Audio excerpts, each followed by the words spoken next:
अब वे हमारे सपनों में भी आने से कतराने लगी हैं।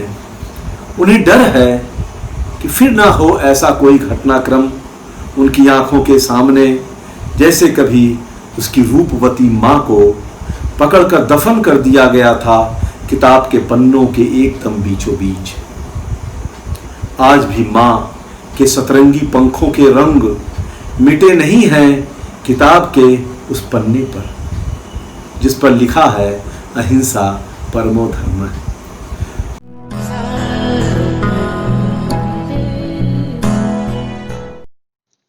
नमस्कार साथियों, ये प्रधाननामा की बेहद खास पेशकश साहित्य सागर है, जिसमें हम आपका परिचय कराते हैं सागर से जुड़ी साहित्यिक शख्सियतों से। मैं हूं वरुण प्रधान और आज हम आपको रूबरू कराने जा रहे हैं एक जाने माने आलोचक, संपादक, साहित्यकार और हिंदी के प्राध्यापक प्रोफेसर आनंद प्रकाश त्रिपाठी जी से। अयोध्या में जन्मे प्रोफेसर त्रिपाठी को साहित्यिक अनुराग एवं लेखन विरासत में मिला। आपके पिता डॉक्टर राधिका प्रसाद त्रिपाठी एक जाने माने हिंदी विद्वान थे। स्वर्ण पदक के साथ स्नातकोत्तर की परीक्षा उत्तीर्ण करने के बाद अमृतलाल नागर के उपन्यासों पर आपने डॉक्टरेट और हिंदी उपन्यास में संघर्ष चेतना विषय पर डीलिट की उपाधि प्राप्त की। सन 1986 में डॉक्टर हरि सिंह गौर विश्वविद्यालय के अध्यापक के रूप में आप सागर आ गए और तब से सागर ही आपकी स्थायी कर्मभूमि है। डॉक्टर हरि सिंह गौर विश्वविद्यालय के हिंदी विभाग के अध्यक्ष व भाषा विज्ञान संकाय के अधिष्ठाता रह चुके प्रोफेसर त्रिपाठी वर्तमान में डॉक्टर हरि सिंह गौर विश्वविद्यालय के संस्कृत विभाग के अध्यक्ष पद पर आसीन हैं।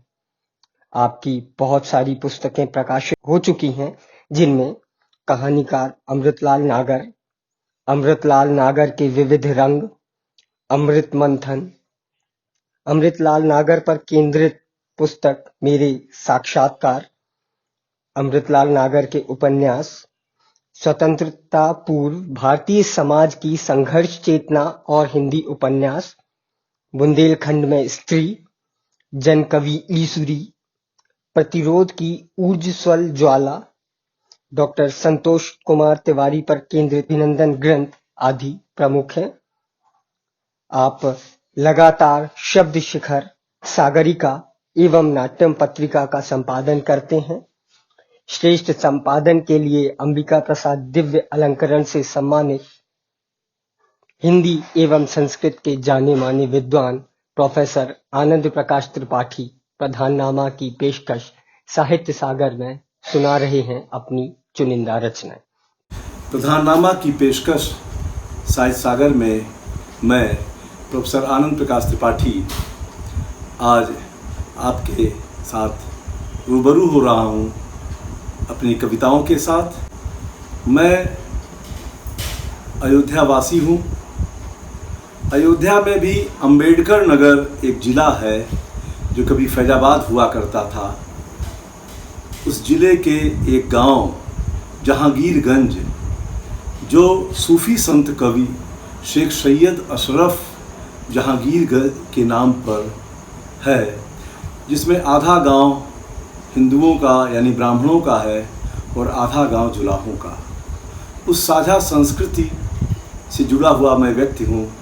मेरे पिता डॉक्टर राधिका प्रसाद त्रिपाठी हिंदी साहित्य, खास तौर पर संत साहित्य के मर्मज्ञ आचार्य थे।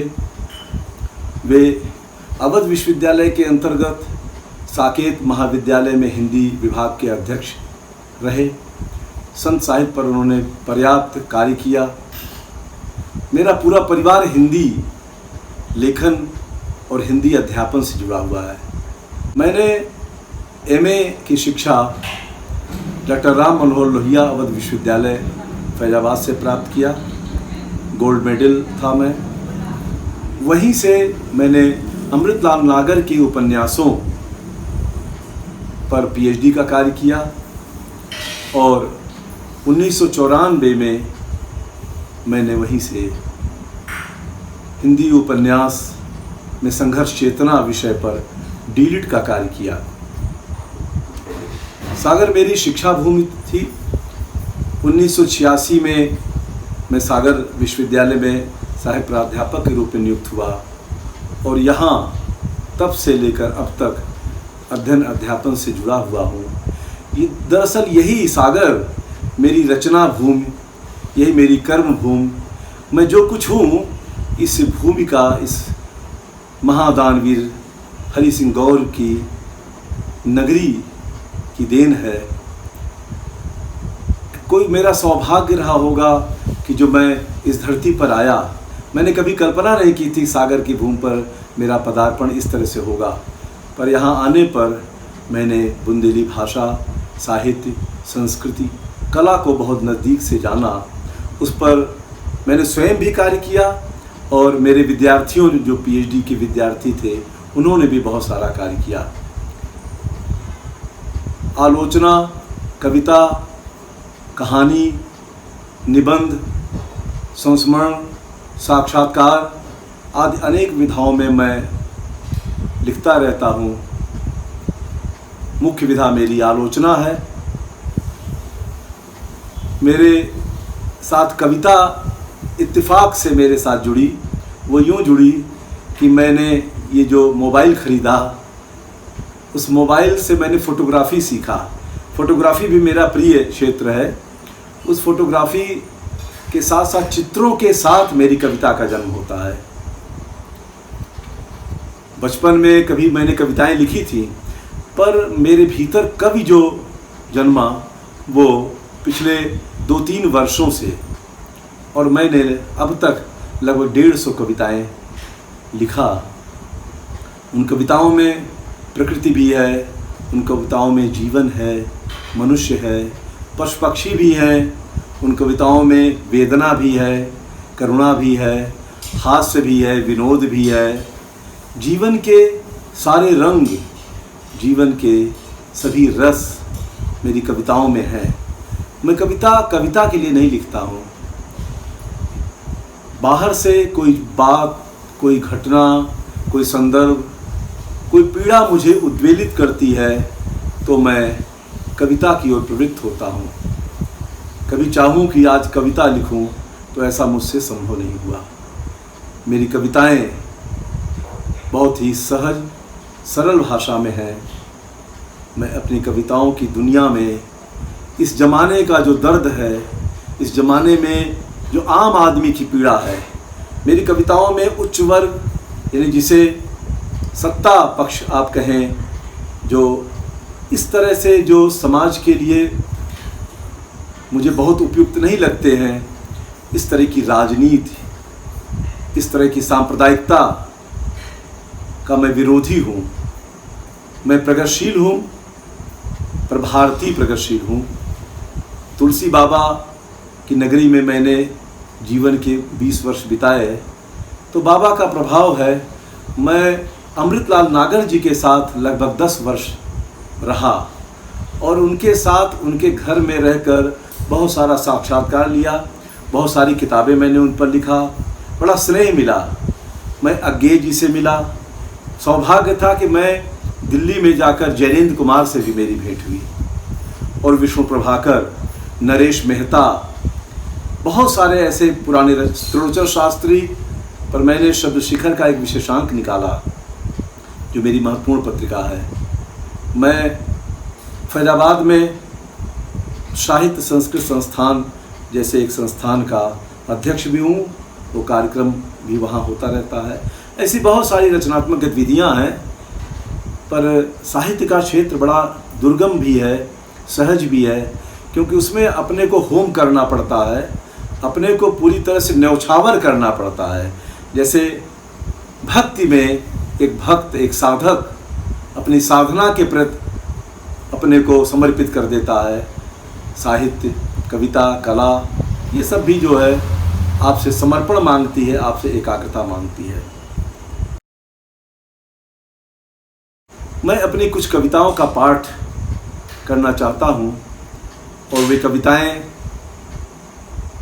सराही भी गई हैं, उसका संकलन भी तैयार हो रहा है।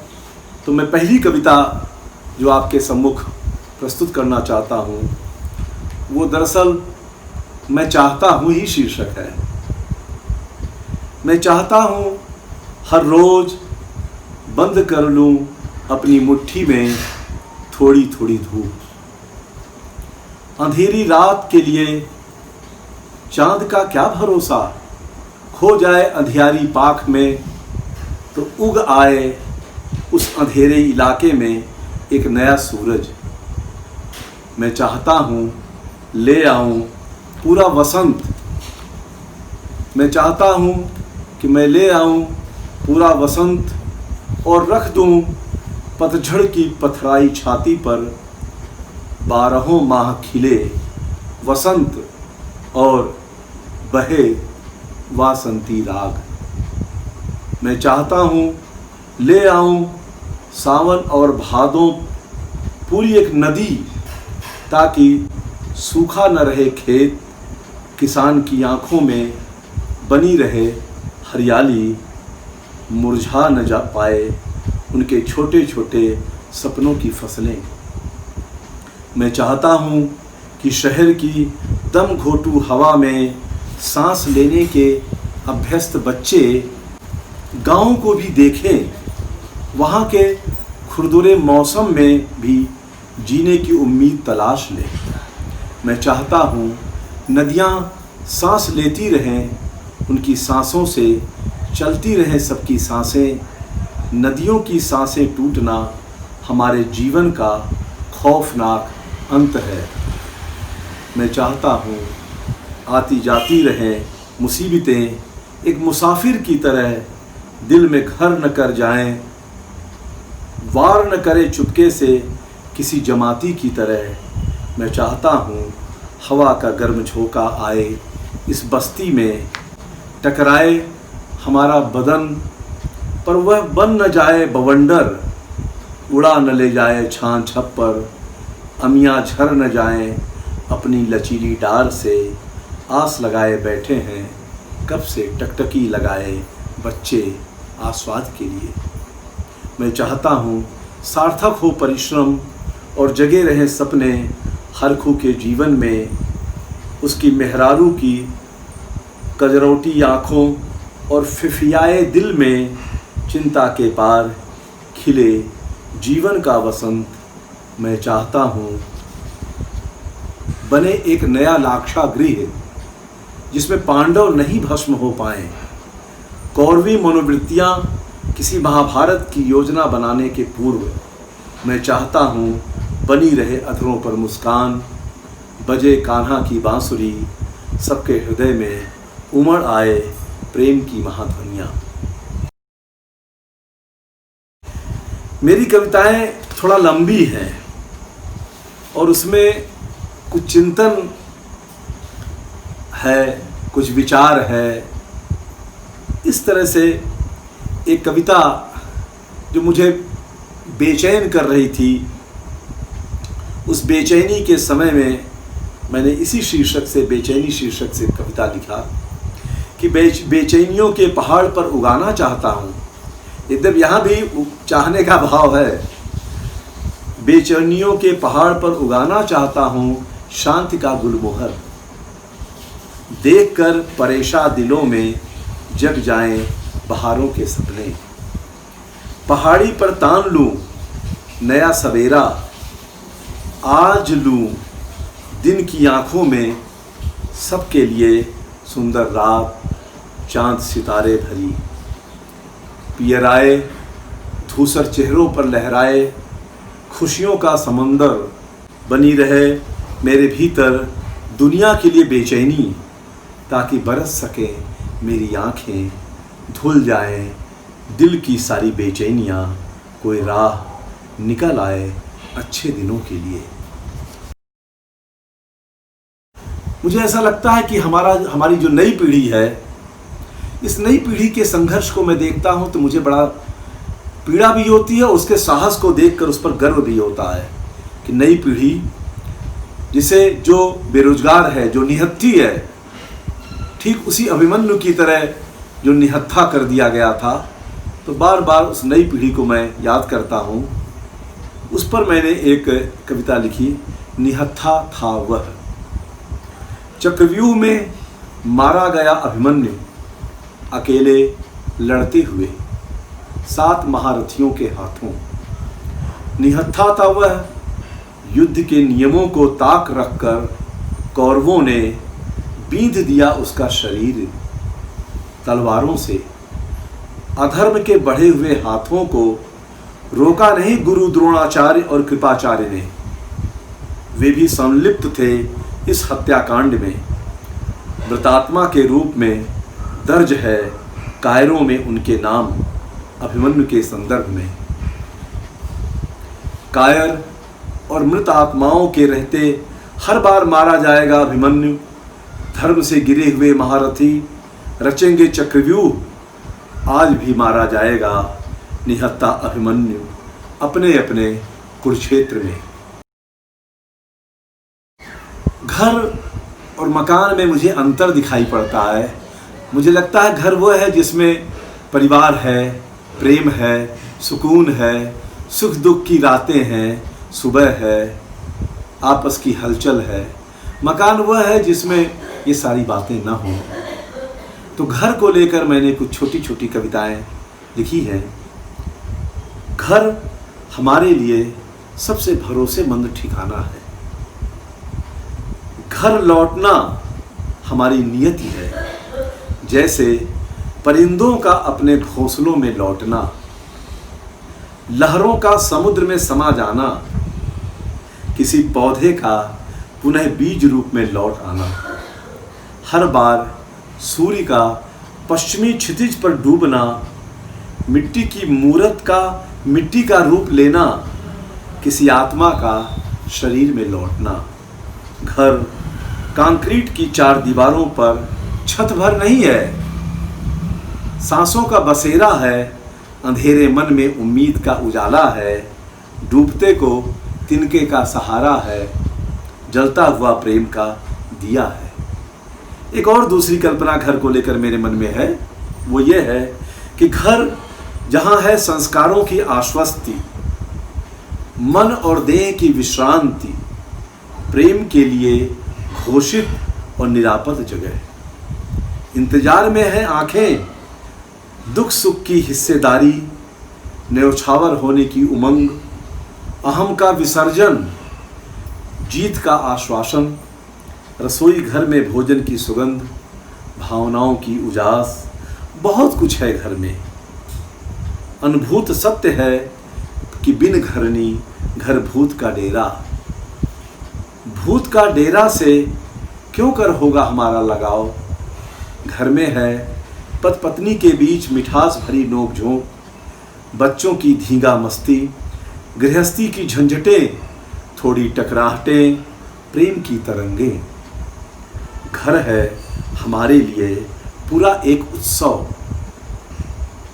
ड्योढ़ी पर रखी माँ के हाथों की समझौती, घर की अखबार में फलता फूलता जीवन, क्या कुछ नहीं है घर में।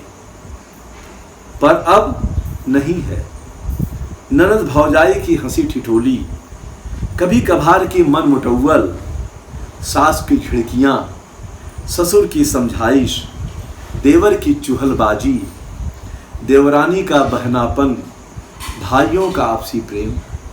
अब नहीं है बूढ़ी माँ के आंचल की घनी छाँव, भावनाओं की आँच, बूढ़े पिता की चिंताएं, परिवार का एका, रिश्तों की गर्माहट, परिजनों में धैर्य, सहनशीलता और भी बहुत कुछ गायब है आज घर में।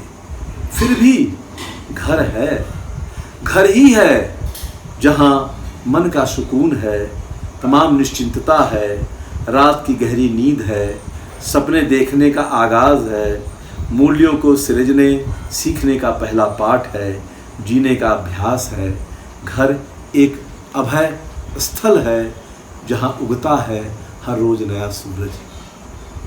आस्था और आत्मविश्वास का खुलता है आत्मा का द्वार, होता है चेतना का विस्फोट, आती है झूठ और सच की समझ। घर है शक्ति का अर्जन, ऊर्जा का अक्षय स्रोत, अच्छे दिनों के लिए एक सच्ची प्रार्थना। स्मृतियों से विहीन होना हर किसी के लिए दुखद है। अपने पुरखों की स्मृतियां हों, देश की स्मृतियां हों, महापुरुषों की स्मृतियां हों, जो कुछ अतीत में बीत गया है, जो हमने देखा है, नहीं देखा है, सुना है, क्योंकि हम स्मृतिजीवी हैं। जब हम दुख में होते हैं तो स्मृतियों में ही झांकने की कोशिश करते हैं। और ये सौभाग्य हमारे पास है कि हमारे पास स्मृतियां हैं।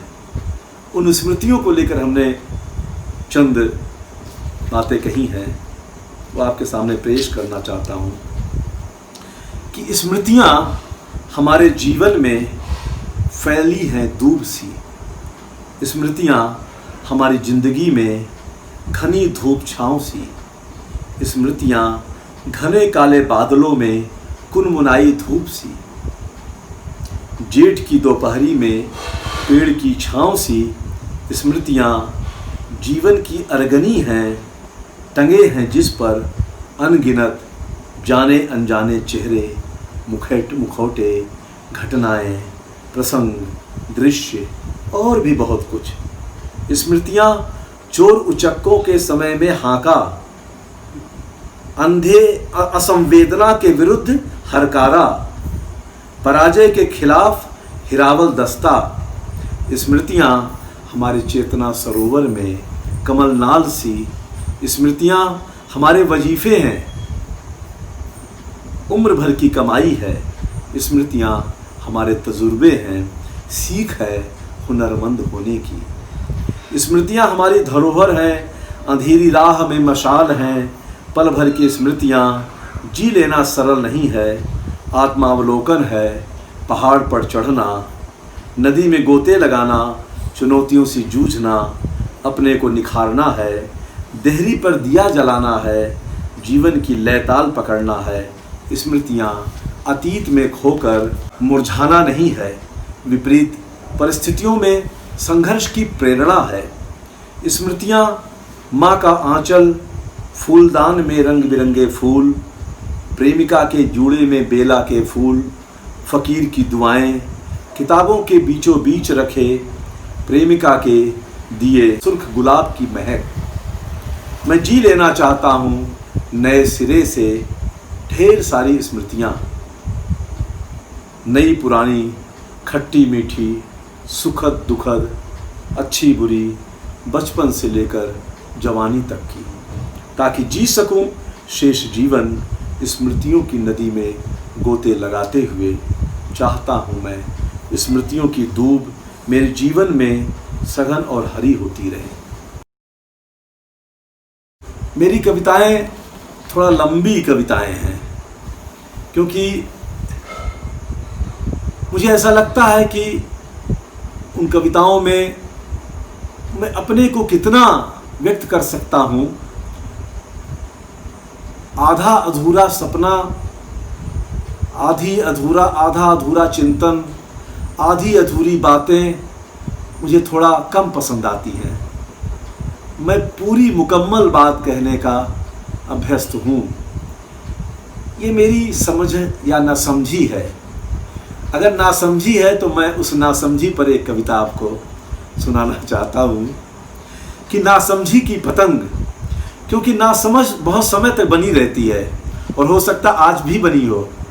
तो नासमझी की पतंग उड़ाई हमने वर्षों, जिंदगी के आकाश में डर डर के लड़ाए कितने पेच, उलझी डोर सुलझाई भी, माझे से कितनी बार छिली उंगलियों की पोर। सीखा सबक जिंदगी का पर समझ न सका गणित जिंदगी का। समझ आने तक गंवा दी उम्र सारी, न रहा जोश ए जवानी, ढीली होती गई पकड़। डोर पर कितने निशान हैं आज भी मेरी उंगलियों पर।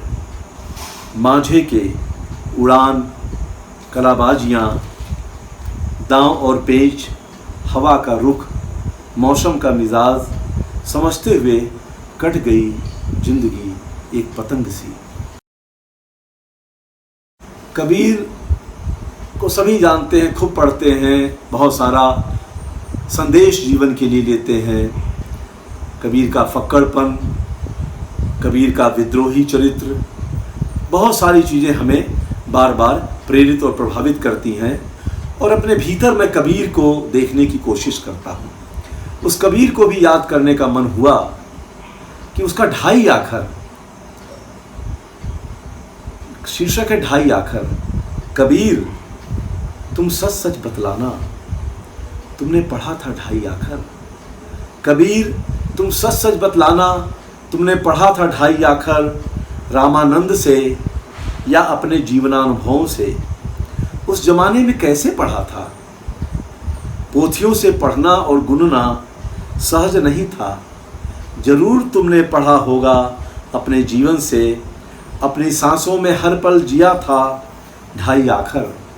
ढाई आखर तुम्हारे लिए था जीने का महामंत्र। तुम चाहते थे कि सभी लोग समझे ढाई आखर। क्या समझा था तुम्हारे समय में लोगों ने ढाई आखर? प्रिय कवि, तुम सच सच बतलाना, तुमने तो कहा था पूरे दिल से। ढाई आखर प्रेम का पढ़े सो पंडित होए। फिर भी लोग लड़ते रहे, घंटे घड़ियाल अजान के लिए, मंदिर मस्जिद ऊंच नीच छोटे बड़े के लिए नहीं समझ सके ढाई आखर। तुमने तो सच्चे मन से कहा था, पर लोगों ने नहीं मानी तुम्हारी बात। किसी के पल्ले नहीं पड़ा ढाई आखर। पोथी का ज्ञान नहीं उतरा कथनी और करनी में। पंडित और मुल्ला झगड़ते रहे आपस में, तुम्हारे नाम पर, तुम्हारी बातों की ओट में छिपाते रहे सारे गुनाह। वे किसी के नहीं हुए, पोथी पढ़ पढ़ कर अपने को जताते रहे ज्ञानी। पोथी पढ़ पढ़ कर अपने को जताते रहे ज्ञानी। नहीं समझा कभी अर्थ ढाई आखर प्रेम का। कविवर तुम सच सच बतलाना, फिर भी तुम जिंदा रहोगे, तुम जिंदा रहोगे सदा हमारी शिराओं में बनकर ढाई आखर। फिर लगा मुझे कि छोटी कविता का भी प्रयास करना चाहिए, क्योंकि जिंदगी में छोटे छोटे लम्हे आते हैं। कुछ ऐसी चीजें भी उपेक्षित हैं जिसकी तरफ हमारा ध्यान नहीं जाता है। यद्यप हमारे हिंदी के सारे कवियों ने, चाहे वो निराला हो, चाहे वो प्रसाद हो, चाहे वो पंत हो, चाहे मुक्तिबोध हो, धूमिल हो, राजेश जोशी हो, मंगलेश डबराल हो, सभी जीवन के उन कोने अतरों में रोशनी की तलाश में निकलते हैं और वहाँ जीवन का स्पंदन उन्हें दिखाई पड़ता है, या कोई प्रेरणा का कोई कण उसे बटोरते हैं अपनी कविता में। कुछ ऐसा मैंने रसोई में मैंने झांक कर देखा कि रसोई में वैसे ये कौन सी चीज़ें हैं जो हमें मदद करती हैं स्त्रियों को खाना बनाने में। तो ऐसी दो तीन चीज़ें मेरी समझ में आई।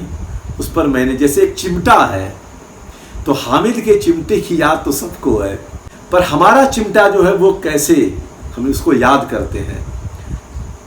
चूल्हे की आग पर सिक रही हो रोटियां, चूल्हे की आग पर सिक रही हो रोटियां, अध पकी न रहे वे रोटियां, जले भी न रोटियां, उलटती पलटती रहे रोटियां, उंगलियों का था कमाल, जलती थी उंगलियां पोर पोर।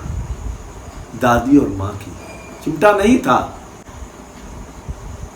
नई बहू आई घर में तो क्या होता है, वही दादी और माँ अपनी चिंता नहीं करते हैं, लेकिन नई बहू की चिंता करते हैं। जब घर में आई नवेली बहू, माँ ने सबसे पहले आन गांव के मेले से काम वाली बाई से मंगाया चिमटा। नई बहू के कोमल हाथ न जले, इसकी बड़ी चिंता थी दादी और माँ को, बहुत पहले से ही अपनी जली उंगलियों को देखकर। दूसरा एक दृश्य, मजदूर ईंट रखकर खाना बनाते हैं, रोटी हाथ से ही सेकते हैं। वो एक मुझे मेरे ध्यान में आया कि सामने उस बिल्डिंग में देखता हूँ लगभग हर रोज काम करने वाले मजदूर और मजदूरनी को 4 ईंटों को जोड़कर बनाए चूल्हे पर सेकते हुए रोज बरोज सुबह और शाम जलती हुई लकड़ी की मध्यम आंच में 4-5 मोटी रोटियां हथपोइयाँ भूनते हैं ठंडी आग में। 4-6 आलू, टमाटर और प्याज हर रोज जलते हैं उनके हाथ। उंगलियों को ही बना लिया है उन्होंने चिमटा। उंगलियों को नहीं होता है अब जलने का एहसास। हर रोज सिकती हैं रोटियां और हर रोज जलती हैं उनकी दाहिनी हथेलियां और उंगलियां। मानो रोटी सेकने के बहाने उंगलियों ने कर लिया है आग से अनाम संधि। पानी खौलाते हैं चावल डाल के, चावल पकाने के लिए पहले पानी खौलाते हैं, तब उसमें चावल डालते हैं, दाल डालते हैं, ताकि वो, ये पुरानी परंपरा है। अब तो कुकर में ठंडा पानी भरा वो हो गया, लेकिन उसे अदहन कहते हैं।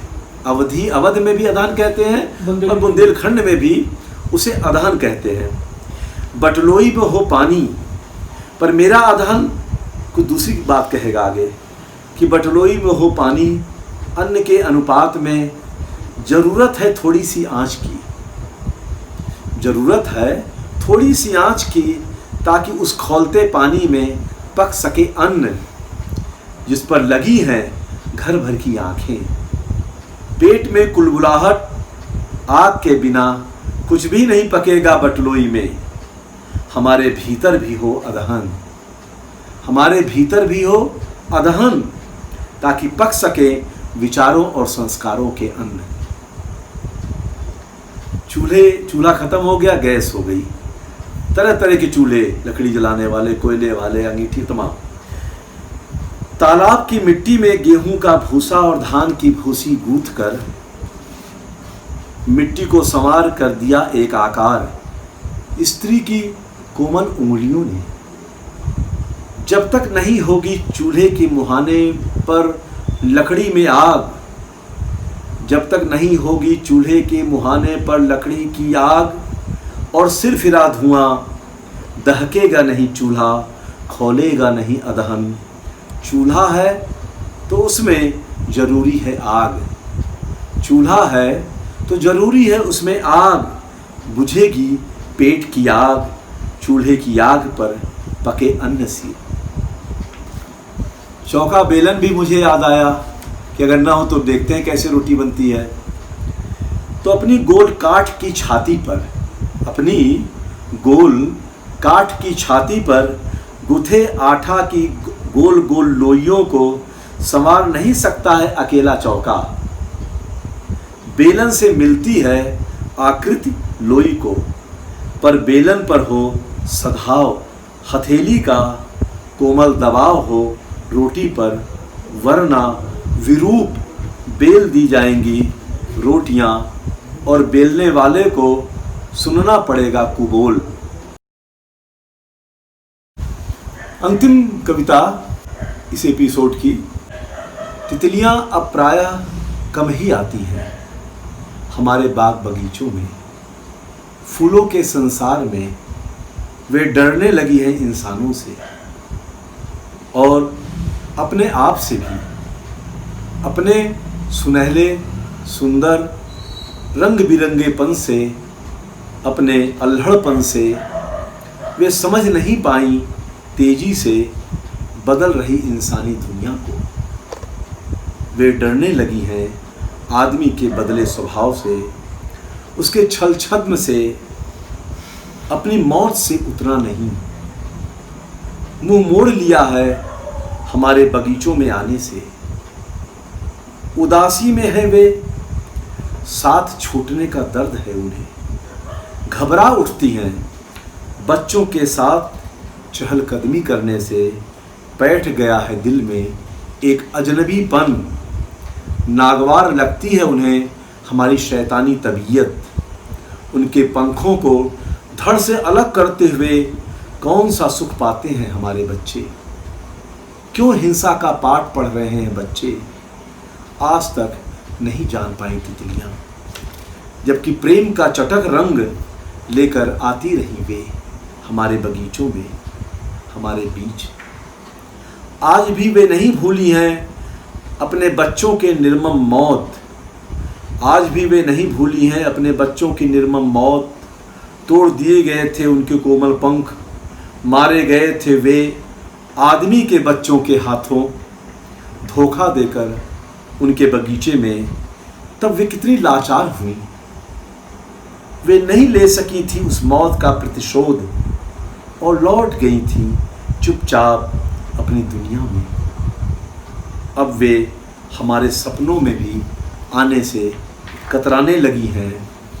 उन्हें डर है कि फिर ना हो ऐसा कोई घटनाक्रम उनकी आंखों के सामने, जैसे कभी उसकी रूपवती माँ को पकड़कर दफन कर दिया गया था किताब के पन्नों के एकदम बीचों बीच। आज भी माँ के सतरंगी पंखों के रंग मिटे नहीं हैं किताब के उस पन्ने पर, जिस पर लिखा है अहिंसा परमो धर्म। बहुत बहुत हार्दिक धन्यवाद। मेरा निवेदन है कि आप प्रधाननामा के इस एपिसोड को लाइक करें, पसंद करें, अपने कमेंट्स दें और इस प्रयास की भरपूर सराहना करें। बहुत बहुत हार्दिक धन्यवाद।